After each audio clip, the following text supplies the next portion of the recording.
Ya, Hidayati. Waalaikumsalam. Apa kabar Hidayati? Alhamdulillah. Cerah kali wajahnya ya. Begitu ya. Semangat ya. Masuk kelas ya. Ya. Begini Bu Hidayati. Ya. Saya akan melakukan supervisi hari ini rencananya ke Bu Hidayati. Apakah Bu Hidayati bersedia? Insya Allah bersedia. Baik, Bu Hidayati. Kalau boleh tahu saya untuk masuk di kelas berapa nantinya? Kebetulan hari ini setelah ini saya ada jam di kelas 74. Baik, kalau boleh saya tahu tujuan pembelajaran itu hari ini apa? Kebetulan materi kita sekarang modul 2, Bu.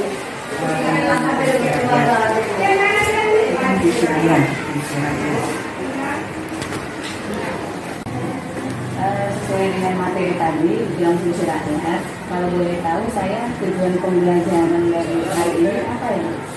Tujuan pembelajaran dari materi puisi rakyat ini yang pertama supaya siswa dapat membedakan struktur dari beberapa puisi rakyat itu ya. Kemudian yang kedua siswa dapat membuat contoh-contoh pantun atau tulisan. Katanya tadi bahwa tujuan pembelajarannya siswa dapat menemukan perbedaan struktur teks puisi dan puisi rakyat ya. Kemudian yang kedua siswa dapat membuat puisi rakyat dalam bentuk pantun dan gurindam ya.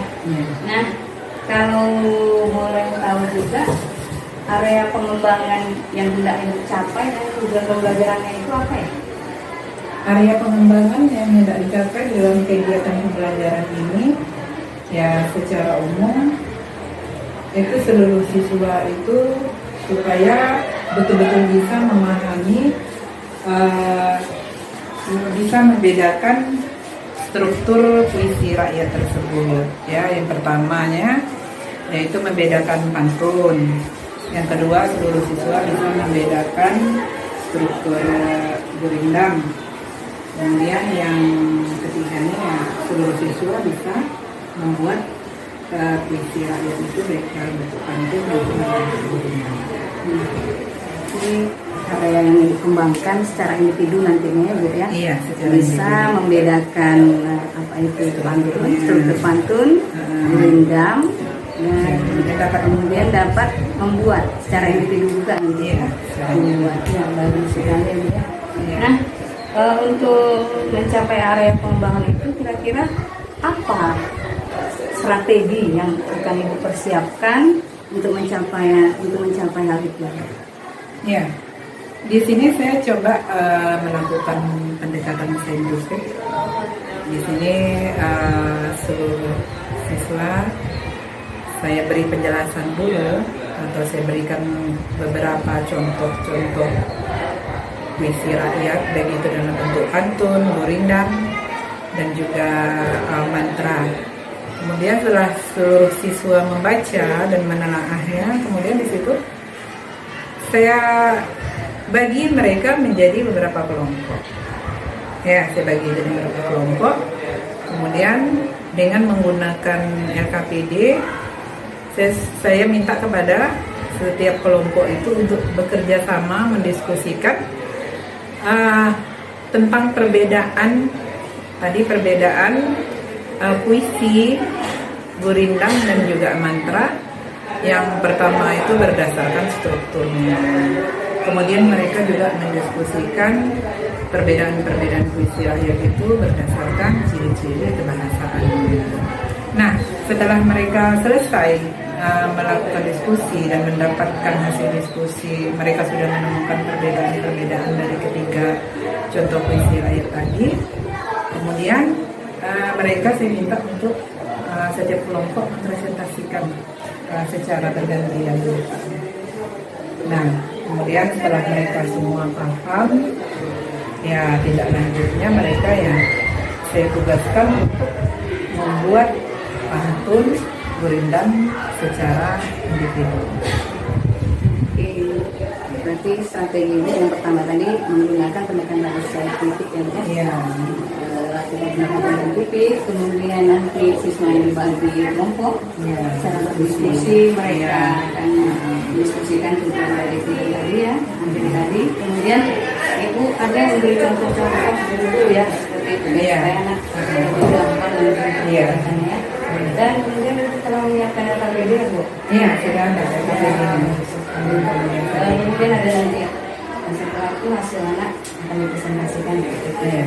Kira-kira ada lagi nggak strategi yang akan diterapkan untuk dicapai tujuan pembangunan itu?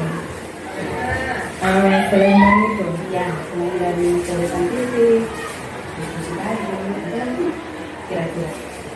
ya pendekatan ya mungkin ya. Saya biasanya kalau setiap pembelajaran itu untuk meningkatkan motivasi atau semangat anak-anak itu, saya biasa itu di bagian akhir itu melakukan kegiatan visioner ya. Nah, jadi disitulah mungkin minat anak-anak itu minat belajarnya untuk mencari tahu yang memang nggak tahu. Kenapa? Karena memang saya kalau memberikan visioner, saya berusaha untuk memberikan hadiah walaupun sekecil apapun. Tetapi saya berharap ini memang betul-betul dapat memotivasi anak-anak untuk semangat terus belajar. Terima kasih Bu Hidayati. Berarti tadi trik lain untuk memotivasi anak tadi memberikan visioner ya. Bagus sekali. Oke Bu Hidayati. Ya. Semoga nanti tercapai tujuan pembelajaran yang diinginkan ya. Iya. Oke, nanti sampai ketemu kita di kelas Iya. 4 ya. Oke. Oke, terima kasih.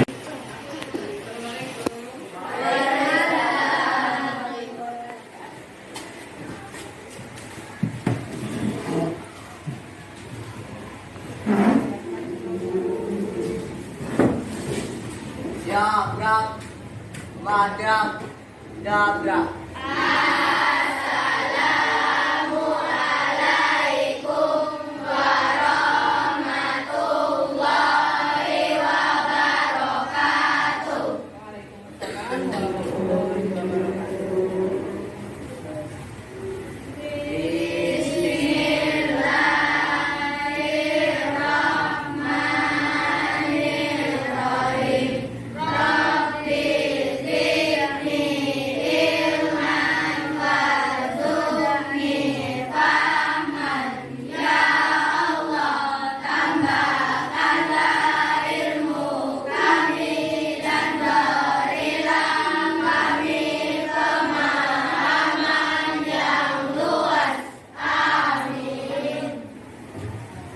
Ya, jadi kita memulai pelajaran kita. Tolong yang pakai topi seperti biasa di dalam kelas buka topinya.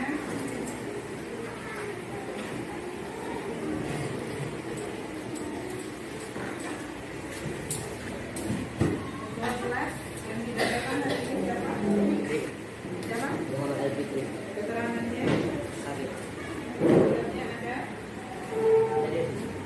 Nah, siapa lagi? Keterangannya? Ya, ada lagi? Jesse?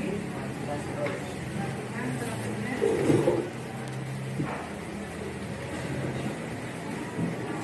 Baik, karena itu sebelum kita mulai belajar, karena kita harus istirahat tadi, kita coba biar ada manipulasi satu baik aja ya. Tapi langsung gerakannya. Boleh? Coba kedua kelas pimpin tetap posisinya dulu. Silakan kedua kelas. Salam pelajar Pancasila. Salam. Pelajar Pancasila. Bersama menunjukkan merdeka belajar. 1, 2, 3. Kami anak pelajar Pancasila. Berjuang memajukan Indonesia. Beriman dan bertakwa pada Tuhan Yang Esa dan berakhlak mulia kepada sesama. Kami anak pelajar Pancasila.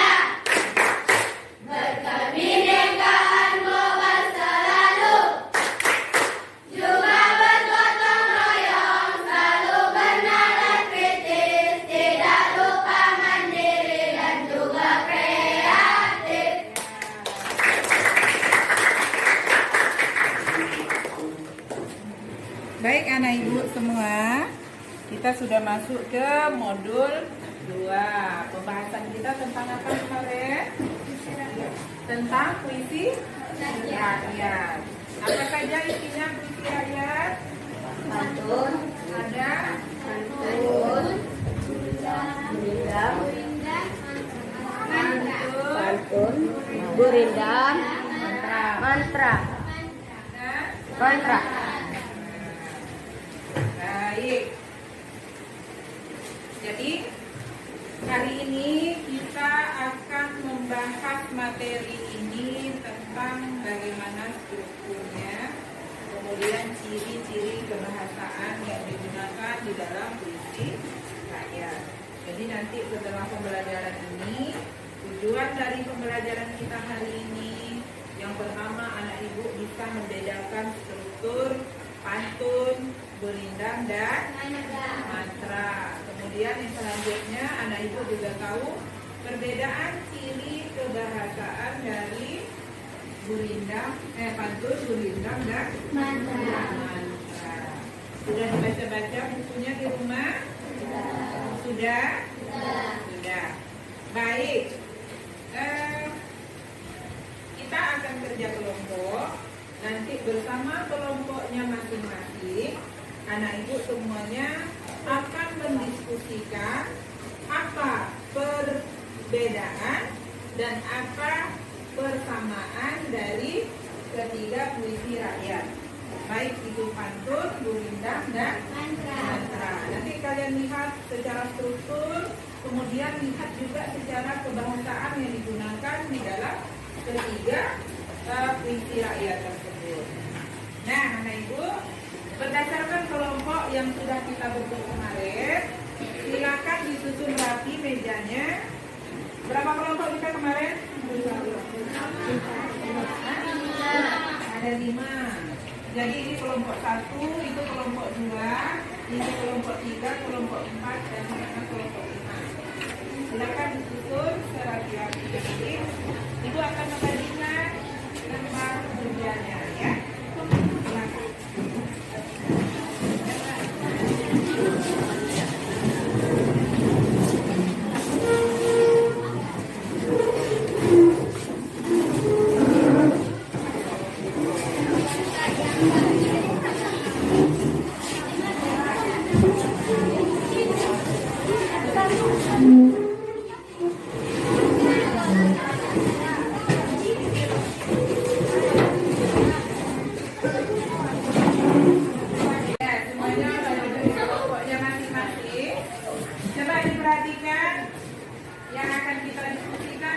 Mencari perbedaan antara pantun, gurindam, dan mantra. Nanti kalian baca di LKPD ini, itu ada contoh pantun, mantra, dan gurindam. Nah, kalian cari perbedaannya, temukan perbedaannya, kerjakan secara berkelompok. Baik, ada yang mau ditanyakan? Tidak ada? Ibu beri waktu 5 menit cukup ya? Ya, silakan dikerjakan. Perbedaannya saja. 5 menit. Nanti waktu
Yati.